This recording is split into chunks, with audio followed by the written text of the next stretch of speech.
Dear students, I am Manisha Gupta from my channel Maths for You. Today's topic is arithmetic progressions. A very interesting topic. Students, ये topic 10th class के लिए तो important है ही है।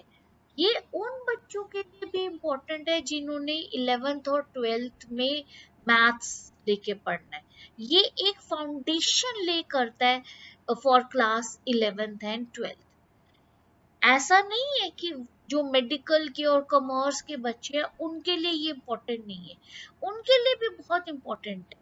Commerce के बच्चे जब एप्टीट्यूड के टेस्ट देते हैं 12th के बाद, तो ये इस चैप्टर में से क्वेश्चंस एप्टीट्यूड में पूछे जाते हैं अरिथमेटिक प्रोग्रेशन। सो स्टूडेंट्स, ये चैप्टर सभी बच्चों के लिए इम्पोर्टेंट है, इंटरेस्टिंग है और एक फाउंडेशन ले करता है for next classes. Different patterns in surrounding. Students, what do you observe in the following pictures? ये पिक्चर्स तो बहुत ही ब्यूटीफुल हैं, बहुत ही अट्रैक्टिव। अगर आप इन पिक्चर्स को ध्यान से देखो तो इन पिक्चर्स में कहीं ना कहीं कोई ना कोई पैटर्न फॉलो किया गया है। A certain pattern has been followed while creating these things or objects. Students, अपनी नेचर में या सराउंडिंग्स में ऑब्जर्व करो ब्यूटीफुल थिंग्स और ब्यूटीफुल ऑब्जेक्ट्स और उनको देखो और ऑब्जर्व करो और ये भी देखो वो ब्यूटीफुल क्यों है। What kind of pattern has been followed while creating that object, living or non-living? Students, जिस तरह से हमने प्रीवियस स्लाइड में पैटर्न्स ऑब्जर्व किए सराउंडिंग्स में, उसी तरह हम पैटर्न्स ऑब्जर्व करेंगे नंबर्स में। मैंने एक एग्जांपल ली है, ये यहाँ पे स्क्वायर्स बन रहे हैं। We have squares. तो स्क्वायर्स किस तरह से है? ये 1 स्क्वायर है, ठीक है, ये 4 स्क्वायर्स है, ये 9 स्क्वायर्स है और ये 16 स्क्वायर्स है।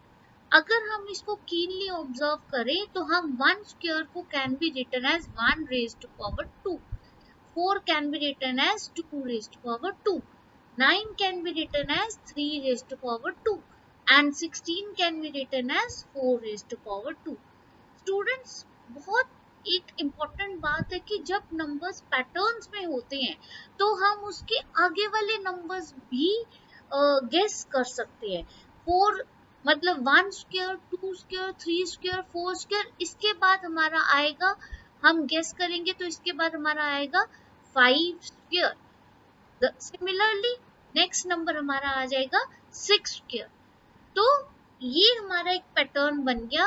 Here the succeeding terms जो हैं they are the squares of consecutive natural number.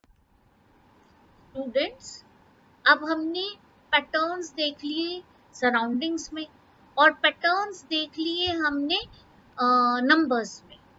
तो इस तरह के पैटर्न्स, जैसे ये लिस्ट है कि नंबर्स की 1 3 5 7 और 2 4 6 8, जैसे 1 4 9 16, जब कोई list of numbers when they are arranged in some kind of pattern और arranged according to some rule, they are known as sequences. For example, इसमें फर्स्ट में क्या रूल है कि 1 में 2 प्लस किया तो 3 आया, 3 में 2 प्लस किया तो 5 आया, 5 में 2 प्लस किया तो 7 आया। अब आगे वाला नंबर हम गेस कर सकते हैं, 7 में प्लस 2 करेंगे तो 9 आएगा। Similarly here also, ये 2 plus 2 4 and 4 plus 2 6, 6 plus 2 8 और नेक्स्ट नंबर हम गेस कर सकते हैं, that is 8 plus 2 is 10। Next number हमारा क्या आएगा? 10। सिमिलरली ये हमने अभी पीछे ही डिस्कस किया कि ये स्क्वायर्स है, 1 का स्क्वायर, 2 का स्क्वायर, 3 का स्क्वायर, 4 का स्क्वायर और next will be the number 25 which is 5 square of the 5. So these are known as, these list of numbers they are known as sequence. एक एग्जाम्पल लेते हैं स्टूडेंट्स जैसे for example I will write a list of number 1 and 7 and 11, 11 and 14, 14 dot dot dot. Students, ये भी एक list of numbers है। क्या हम इस नंबर्स में कोई पैटर्न देख रहे हैं, या क्या हम बता सकते हैं कि 14 के बाद कौन सा नंबर आएगा? क्योंकि 1, 7, 11, 14 और 14 के बाद कौन सा नंबर आएगा, ये हम करेक्टली नहीं बता सकते। इसीलिए इस टाइप की लिस्ट ऑफ नंबर्स जो है उनको हम सीक्वेंस नहीं कहते। So these type of numbers, they are not sequencing. Now the next term that इस चैप्टर के जो नाम में आता है that is progression. तो वो सीक्वेंसेस जो एक सर्टन पैटर्न फॉलो करती हैं। फॉर एग्जाम्पल ये मैंने लिस्ट ऑफ इवन नंबर्स है 2, 4, 6 डॉट डॉट डॉट। इसमें एक पैटर्न फॉलो हो रहा है। किस टाइप का पैटर्न फॉलो हो रहा है कि प्लस किया जा रहा है। 2, 2 प्लस 2 4, 4 प्लस 2 6, तो 6 प्लस 2 क्या हो जाएगा? 8 हो जाएगा। तो मतलब एक नंबर जो है, 2 नंबर जो है, हर बार 2 नंबर को ऐड करके नेक्स्ट टर्म निकाली जा रही है, प्रीसीडिंग 2 टर्म। ठीक है, उसी तरह से इस एक और एग्जांपल ले लेते हैं 5। 5 5 में प्लस 5 किया तो 10 आया, 10 में प्लस 5 किया तो 15 आया, 15 में प्लस 5 किया तो 20 आएगा। सो वी कैन से कि 20 में नेक्स्ट टर्म जो होगी दैट विल बी 25। इसमें जो नंबर ऐड हो रहा है कॉन्स्टेंटली, जो ऐड हो रहा है दैट इज 5 नंबर। स्टूडेंट्स, ये जो 5 नंबर है, या ये जो 5 नंबर है, इसको हम एक नाम देते हैं that is common difference which is denoted by small d। ठीक है, अब जिस सीक्वेंसेस में एक नेक्स्ट नंबर निकाला जाता है कांस्टेंट नंबर को ऐड करके, फिक्स्ड नंबर को ऐड करके, that type of progressions they are known as arithmetic progressions, जो कि हमारा चैप्टर है। Clear students? Activity to find if the sequence is an AP. Students, ये ओ लैब का लिंक है एक, तो ओ लैब के लिंक पे आप इसको क्लिक करेंगे तो आप उस लिंक, ओ लैब का लिंक खुल जाएगा। आप वहां पे जाके ये एक्टिविटी देख भी सकते हैं एंड कर भी सकते हैं। इसी एक्टिविटी का ये एक पार्ट है। इसमें 2 सीक्वेंसेस दिए हैं, एक दी है 1, 4, 7, 10, 13 और दूसरी सीक्वेंस बी दी है 1, 4, 8, 10, 13। हमें ये फाइंड करना है कि इन दोनों में से कौन सी सीक्वेंस अरिथमेटिक प्रोग्रेशन है, या शॉर्ट में जिसको हम एपी कहते हैं, और कौन सी एपी नहीं है। अगर हम सीक्वेंस ए को देखें तो 1 में 3 ऐड हो रहा है तो 4 आ रहा है, 4 में 3 ऐड हो रहा है तो 7 आ रहा है, 7 में 3 ऐड हो रहा है तो 10 आ रहा है, और 10 में 3 ऐड हो रहा है तो 13 आ रहा है। हम क्या ऑब्जर्व कर रहे हैं कि एक कांस्टेंट नंबर सब में ऐड हो रहा है, फिक्स्ड नंबर एक ऐड हो रहा है जो कि 3 है, फिक्स्ड नंबर 3 ऐड हो रहा है। हर एक में फिक्स नंबर ऐड होके हमारी नेक्स्ट टर्म आ रही है, इसका मतलब ये हमारा एपी है। Okay, so this A sequence is the AP. Next sequence में देखेंगे तो 1 में 3 ऐड हो रहा है तो 4 आ रहा है, 4 में 4 ऐड हो रहा है तो 8 आ रहा है, 8 में 2 ऐड हो रहा है तो 10 आ रहा है, और 10 में 1 ऐड हो रहा है तो 11 आ रहा है। तो इसमें हम देख रहे हैं कि हमारा जो फिक्स नंबर है वो सेम नहीं है, कांस्टेंट नहीं है। इट मींस ये सीक्वेंस बी जो है वो हमारी एपी नहीं है, this is not an AP. So this is an activity in which we can find that sequence is an AP or not. Students, इसमें हम कुछ और facts भी हम निकालेंगे इसी एक्टिविटी से। AP एक्टिविटी में ही हम देखते हैं पहले जो AP की एक्टिविटी है। Now look at here, students इसकी जो फर्स्ट टर्म है 1, इसको हम फर्स्ट टर्म इंग्लिश में फर्स्ट टर्म बोलते हैं और mathematically we write it as A और A1, A1 लिखते हैं या A लिखते हैं। उसी तरह स्टूडेंट्स ये 4 जो है मैथमेटिकली ये सेकेंड टर्म होगी, इसको हम बोलेंगे सेकेंड टर्म, लेकिन लिखेंगे A2। A2 कैसे फॉर्म हुआ स्टूडेंट्स, ये 1 में 3 प्लस हुआ तो A2 आ गया। 1 को हम A बोलते हैं या A1 बोलेंगे, A1 एक ही चीज है, A बोले या A1 बोले। 1 में हमने 3 ऐड किया और हमें मालूम है 3 इज यार D, कॉमन डिफरेंस, तो 1 में 3 ऐड किया तो सेकेंड टर्म आ गई, इसका मतलब A प्लस D जो है वो हमारी सेकेंड टर्म आ गई। अब थर्ड टर्म देखो हमारी क्या है 7, थर्ड टर्म 7 है। अब देखो A में हमने कितने डी प्लस किए, टू डी प्लस किए, ये देखो एक 3 प्लस किया और दूसरा 3 प्लस किया, तो कितने डी हो गए, 2D हो गए। तो थर्ड टर्म हमारी इस तरह से हम जनरलाइज फॉर्म में लिख सकते हैं A प्लस 2D।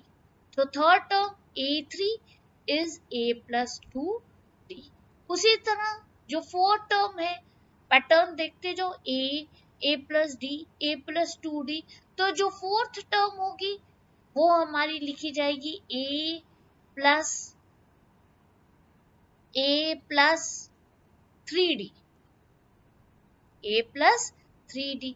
उसी तरह फिफ्थ टर्म जो है वो हमारी लिखी जाएगी A प्लस 4D।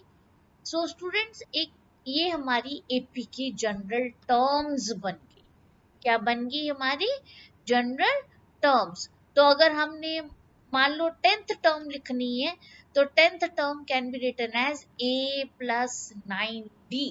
स्टूडेंट्स ये कैसे, देखो आप A फर्स्ट टर्म में D है ही नहीं, सेकेंड टर्म में टर्म सेकेंड है लेकिन D1 है, थर्ड टर्म थर्ड है लेकिन D2 है।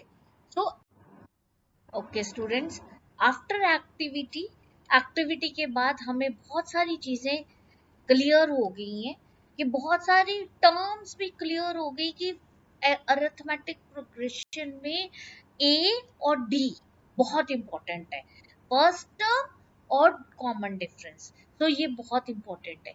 तो वो लिस्ट ऑफ नंबर्स जिसमें हम एक फिक्स नंबर ऐड करते हैं प्रीसीडिंग टर्म में, तो हमारे पास एक नंबर आ दिस एपी बन जाती है। This fix number is called the common difference, ये हमने एक्टिविटी में देखा।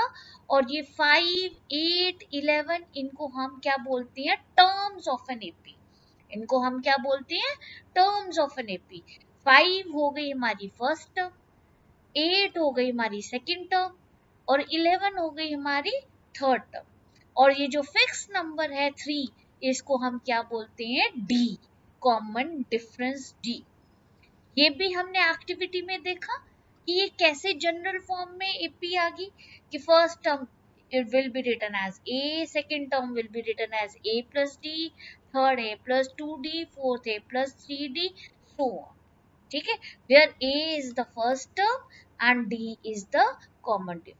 स्टूडेंट्स आप देख रहे हो कि अगर आपको A और D पता हो तो आप कोई भी टर्म जो है AP की फाइंड आउट कर सकते हो। So this is general form of an AP.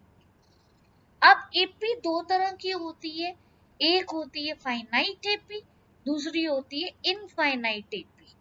Finite AP में लास्ट टर्म आपको पता होगी, जैसे इसमें देखो इस एपी में 10, 20, 30, 40, ये 40 जो है लास्ट टर्म है। इनफाइनाइट एपी में लास्ट टर्म नहीं होती, मिलती नहीं last term, 10, 20, 30, 40 dot dot dot, infinite है, there is no last term. ठीक है, that is why this is known as infinite. Next जो है nth टर्म निकालने के लिए how to derive and derivation for the nth term of an AP. nth term को हम लिखेंगे a n, nth term last term of an AP. ठीक है, कैसे फाइंड करना है, उसका फॉर्मूला क्या, कैसे डिराइव करना है, वो है। तो ये ऑलरेडी हम कर चुके हैं एक्टिविटी में, बस उस एक्टिविटी को थोड़ा सा माइंड में रखिए और उसके हिसाब से आपने लिखते जाना है, इसको फॉर्म में लिखना है। First term a1, a1 can be written as a1 plus 0d, because इसमें कोई d ऐड नहीं होता क्योंकि ये फर्स्ट टर्म है। तो this can be written as a1, a1 भी लिख सकते हैं, a भी लिख सकते हैं, a1 plus d into 1 minus 1, मतलब 0 आ गया। Second term a1 plus d, a1 plus d मतलब एक d आएगा, एक d आएगा मतलब 1d can be written as 2 minus 1। Third term is a1 plus 2d.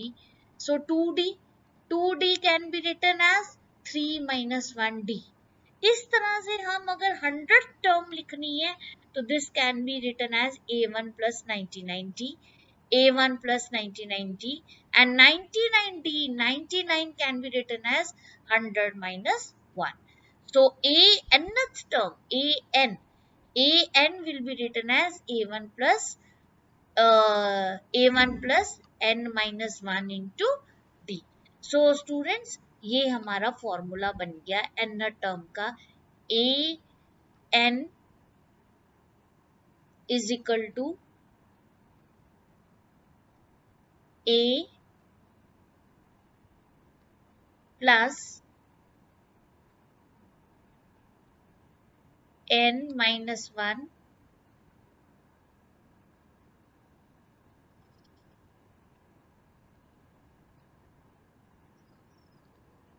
d.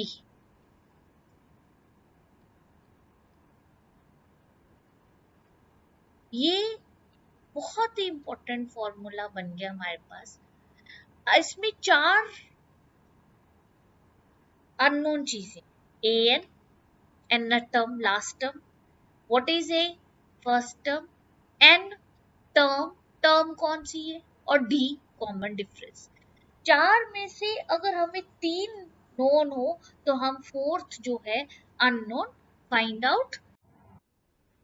So the next is to check when the list of number is an AP or when it is not AP। तो हमने ये activity में भी की है कि AP जब हम कॉमन डिफरेंस सेम होगा तो वो एपी होगी, अगर कॉमन डिफरेंस सेम नहीं है तो वो एपी नहीं होगी। सो डी जो है वो हमारा बहुत ही इंपॉर्टेंट है हर एपी में।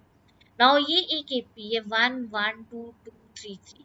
अब डी निकालते कैसे हैं, डी निकालते हैं, ये 1 जो है ये फर्स्ट टर्म हो गई, दूसरा 1 सेकेंड टर्म, ये थर्ड टर्म, ये फोर्थ टर्म, ये फिफ्थ टर्म और ये सिक्स टर्म। ठीक है। सो a2 में से अगर हम a1 माइनस करें 1 माइनस 1, ये आ जाएगा 0। a3 में से 1 a2 माइनस करेंगे 1 आया, 2 में से 2 माइनस करेंगे 0 आया, 3 में से 2 माइनस करेंगे 1 आया। तो आप देख रहे हो कि कॉमन डिफरेंस जो है वो सेम नहीं है, क्योंकि कॉमन डिफरेंस सेम नहीं है इसका मतलब this is not an. Next example लेते हैं 1/2 comma 1/2 comma 1/2 dot dot dot, AP है या नहीं है। तो सिमिलरली a2 में से a1 को माइनस किया, हाफ 1/2 माइनस 1/2 0, 1 बाई a3 में से a2 माइनस किया 1/2 माइनस 1/2 0, मतलब हमारा कॉमन डिफरेंस क्या आ रहा है, कॉमन डिफरेंस आ रहा है 0, मतलब आ रहा है सेम, इसका मतलब ये AP। Clear students.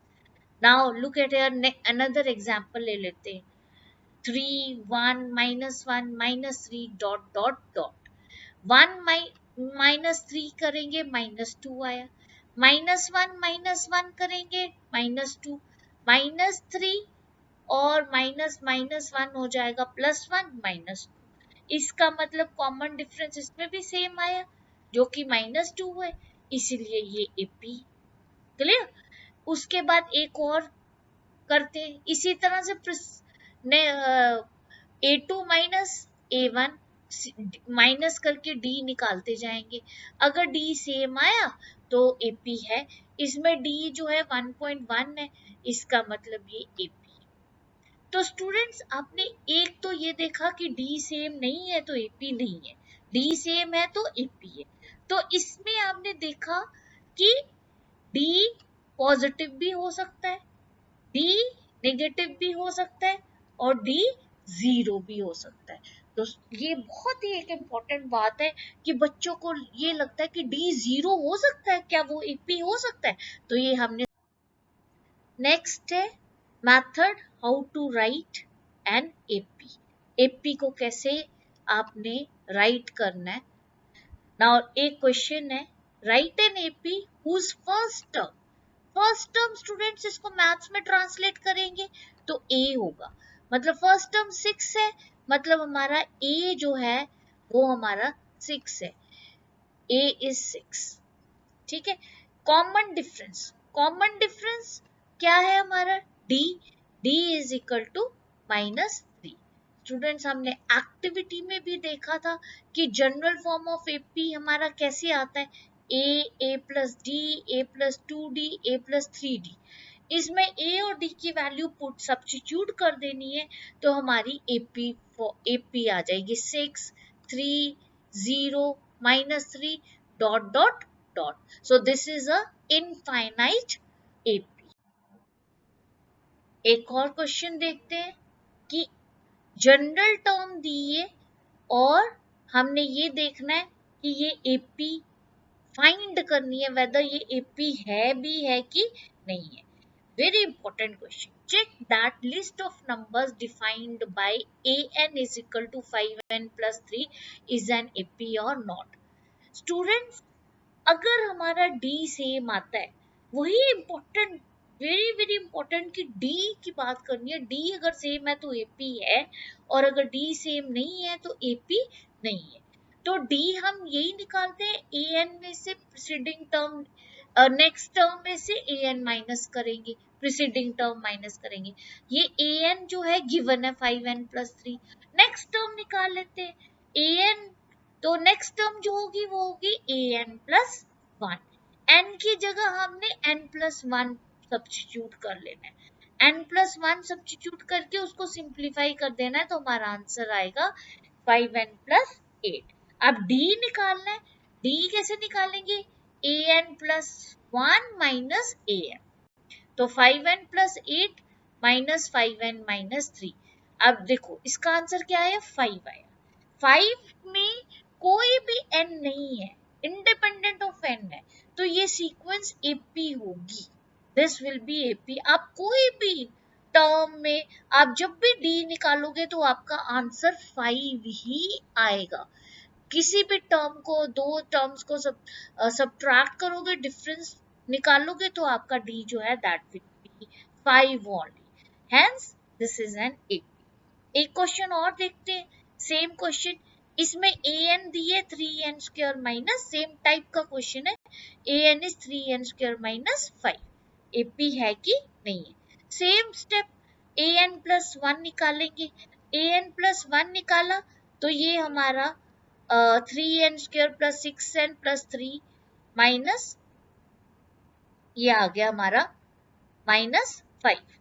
अब D निकालेंगे, D निकालना है an plus 1 minus an, sign change करेंगे, सिंप्लीफाई करेंगे, हमारा आंसर आ गया 6n प्लस 3। स्टूडेंट देखो, ऑब्जर्व करो, यहाँ पे D सेम नहीं आएगा क्योंकि यहाँ पे n है। अगर हम n की वैल्यू 1 पुट करेंगे तो 6 प्लस 3 9D आ जाए, D 9 आ जाएगा।